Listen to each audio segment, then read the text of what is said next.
امام حسن بصری رضی اللہ تعالی عنہ کا نام آپ نے سنا ہوگا، سنا ہے نا؟ بڑے پائے کے بزرگ، اللہ کے بڑے مقبول بندے گزرے ہیں، مگر فکر دیکھیے، آپ کے پڑوس میں ایک مجوسی رہتا تھا۔ مجوسی اس کو کہتے ہیں جو آگ کی پوجا کرتا ہے، یعنی آگ ہی کی پوجا کر کے وہ مرتے ہیں۔ تو اس کی طبیعت علیل ہوئی، اور طبیعت علیل ہونے کی وجہ سے آپ کو معلوم پڑا کہ طبیعت علیل ہو گئی ہے، تو حضرت حسن بصری اس کے گھر تشریف لے گئے عیادت کے لیے، پڑوسی ہے دیکھ لیتے ہیں۔ جب آپ تشریف لے گئے تو دیکھا کہ ارد گرد آگ لگی ہوئی ہے، دھواں چل رہا ہے۔ کہا شمون خیریت سے تو ہو؟ کہا دیکھو یہ حال اور یہ کیفیت ہے میری۔ آپ نے کہا شمون 70 سال سے آگ کی پوجا کر رہے ہو، آگ کے سامنے کھڑے ہو کر تم آگ کی بندگی، آگ کی پوجا کر رہے ہو، کیا تم ہاتھ اس آگ میں ڈالیں گے تو آگ تمہارا ہاتھ جلائیں گی نہیں؟ جلائے گی نہیں؟ کہا ہاں، آگ تو آگ کی فطرتی ہے جلا دینا، پوجا کرو کیا کچھ بھی کرو۔ کہا شمون میں اس رب کی پوجا کرتا ہوں جس نے آگ کو پیدا کیا ہے، اور تو اس آگ کی پوجا کرتا ہے۔ شمون میرے اس رب کا نام لے کر میں آگ میں ہاتھ ڈالوں گا نا تو مجھے آگ جلائے گی نہیں۔ کہا آگ نہیں جلائے گی؟ کہ دیکھ نہیں جلائے گی۔ آپ نے اپنا ہاتھ آگ میں ڈالا، کافی دیر تک رکھا، اور پھر جب ہاتھ باہر نکالا تو ذرہ برابر بھی ہاتھ جلا نہیں۔ بولو بولو، آپ تو بولو، بولنے لگانا پڑتا ہے نا، بولو بولو بولو بولو، سبحان اللہ بولے۔ ایسا بولیں گے کہ ابھی ایک ایک جو ہے تو نثار میاں سونے کی اینٹ دے گا 100 مرتبہ سبحان اللہ بولو تو بالکل تسبیح لے کے شروع کر دیں گے اپنے نا۔ یہ کیفیت ہے ہماری۔ رب کتنا راضی ہوتا ہے وہ دیکھا کرو۔ اگر سے آپ کے پاس 100 کلو سونا بھی رہا، موت آئی تو رہ نہیں ہے، یہی رہے گا نا کہ آئے گا ساتھ، یہی رہے گا نا۔ اور آقا نے فرمایا کہ میرا امتی ایک مرتبہ سبحان اللہ کہتا ہے تو اللہ اسے پہاڑ احد کے برابر اللہ کی راہ میں سونا خیرات کرنے کا ثواب عطا فرماتا۔ تو جب ہاتھ نکالا تو آپ نے کہا کہ شمون کلمہ پڑھ کے اسلام میں داخل ہو جاؤ نا۔ کیا کہا؟ کلمہ پڑھ کے اسلام میں داخل ہو، یعنی آخری لمحات ہیں اس کے، اور کتنی فکر ہے نا اسلام میں داخل کرنے کی۔ اگر یہ فکر مسلمان کا ہر فرد لے تو کہ کوئی شرابی کبابی ہمارے جماعت میں، ہمارے قوم میں رہے گا؟ نہیں رہے گا، کوئی نہیں رہے گا۔ کوئی برات اپنی جو ہے تو ڈھول تاشوں کے ساتھ بجاتے ہوئے لے جائے گا؟ کوئی نہیں لے جائے گا، کیونکہ وہ جانے گا یہ اسلام میں حرام ہے، وہ حرام کام کرے گا ہی نہیں۔ اور یہ حرام کام کرنے کی وجہ سے ہی ہمارے جو معاشرے میں طلاق واقع ہو رہے، اس کا سبب یہی ہے کہ ہم اپنے اولاد کی شادی اگر اللہ اور رسول کا ذکر کرتے کرتے نکاح کر دیں گے، اللہ کی رحمتیں نازل ہوگی، دونوں میاں بیوی میں اللہ وہ محبت عطا فرمائے گا جیسے آدم اور بی بی حوا کے درمیان میں محبت چھوڑ دیا ہے۔ تو کہ شمون کلمہ پڑھو اسلام میں داخل ہو جاؤ۔ شمون کہنے لگا کہ 70 سال سے آگ کی پوجا کرتا ہوں کہ حسن بصری، اب آخری لمحات ہیں، کیا تمہارا رب مجھے معاف کر دے گا؟ کیا تمہارا رب مجھے عذاب نہیں دے گا؟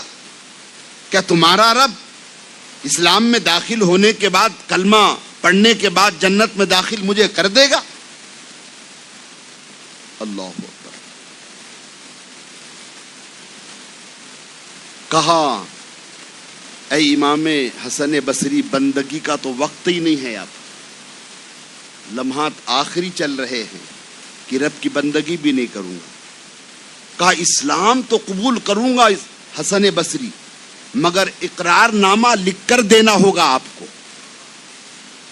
آپ کو پرچی پر لکھ کر دینا ہوگا کہ تمہارا رب عذاب نہیں دے گا، تمہارا رب مجھے جنت میں داخل کر دے گا،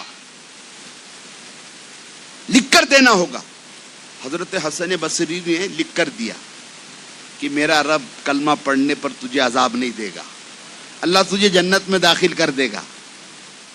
لکھ دیا اور لکھ کر کے اس کے ہاتھ میں دیا تو اس نے کہا لا الہ الا اللہ محمد الرسول اللہ صلی اللہ علیہ وسلم. کلمہ پڑھا اور کلمہ پڑھنے کے بعد شمون کہتا ہے حسن بصری میرے انتقال کے بعد غسل آپ کو دینا پڑے گا، کفن آپ کو پہنانا پڑے گا، جنازے کی نماز آپ کو پڑھانا ہوگا، اور قبر میں بھی مجھے آپ ہی اتاریں گے. یہ آپ نے اس سے وعدہ کیا اور پھر کچھ دیر کے بعد اس کا انتقال ہو گیا. حسن بصری رضی اللہ تعالیٰ عنہ نے غسل دیا، کفن پہنایا، جنازے کی نماز پڑھائی، قبرستان لے گئے، اور اس نے پھر اس میں یہ بھی کہا تھا کہ یہ اقرار نامہ جو آپ نے لکھ کے دیا ہے نا، وہ قبر میں میرے ہاتھ میں آپ اپنے ہاتھوں سے رکھیں گے. یہ تھے اللہ والے جناب جی. اللہ والے کچھ دیتے تھے، لیتے نہیں تھے، ہے نا. ابھی تو سبحان اللہ ماشاء اللہ دیکھ رہے ہیں، حالات دیکھنے کے بعد بھی پتہ نہیں ہے جوانوں کو کیا ہو گیا ہے، کون سے جو ہے تو جنگل کا گھیوں اور چاول کھا رہے ہیں، سمجھ میں نہیں آ رہا ہے. دیکھ رہے ہیں کہ سراسر اسلام کے خلاف کام کر رہا ہے، اس کے پیر چوم رہے ہیں جا کر کے، اس کے ہاتھ چوم رہے ہیں جا کر کے، اس کے ہاتھ میں نہ جانے کتنے کتنے ہزار کے لفافے دے رہے ہیں.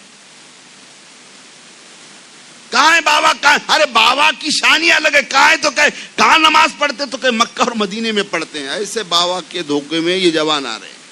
کہاں گئی آپ لوگوں کی عقل؟ نظر آ رہا ہے اسلام کے خلاف، رسول کریم کے سنت کے خلاف. ٹوکو اور ایسوں کے قریب نہ جاؤ. اللہ اکبر. یہ تھے اللہ والے کہ آخری لمحہ تک بھی اسلام میں داخل کرنے کی فکر ہوتی تھی. اور آج ہم آپ ہیں کہ اپنے بچوں کو اسلامی بچہ بھی بنانے کی فکر نہیں. آپ جنازہ لے کر گئے، قبر میں اتارا، اور قبر میں اتارنے کے بعد وہ اقرار نامہ بھی آپ نے ہاتھ میں رکھ دیا، وعدہ تھا. گھر آیا آپ. غور کرو مسلمان، اللہ والوں کی پہچان کرو. جس کے دل میں اسلام کا درد ہوگا تو سمجھ جانا یہ اللہ والا ہے، اور جس کے دل میں پیٹ کا ہی درد ہوگا تو سمجھ جانا. اس لیے کہا گیا ہے دائیوں کی بھرپور خدمت کرو، دین کے دائیوں کی بھرپور خدمت کرو. وہ دین کے دائی کی خدمت نہیں ہے، اسلام کی خدمت ہے وہ. اللہ اکبر. آپ گھر تشریف لائے، اور گھر تشریف لانے کے بعد جو ہے تو بے چین بے قرار ہو گئے، اور عرض کرنے لگے اپنے آپ سے کہ حسن تو تیرے خود کے مال کا بھی مالک نہیں، تو اپنے خود کی جائیداد کا بھی مالک نہیں ہے، یہ سب کچھ اللہ ہی کا ہے، اور اتنا بڑا اقرار نامہ لکھ دیا. فکر پیدا.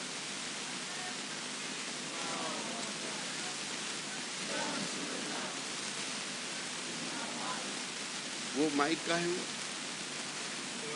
نعرہ تکبیر، نعرہ رسالت، نعرہ رسالت. اولاد غوث اعظم حضور سید امین القادری صاحب قبلہ، حضور سید امین الصاحب قادری صاحب قبلہ، نعرہ تکبیر، نعرہ رسالت.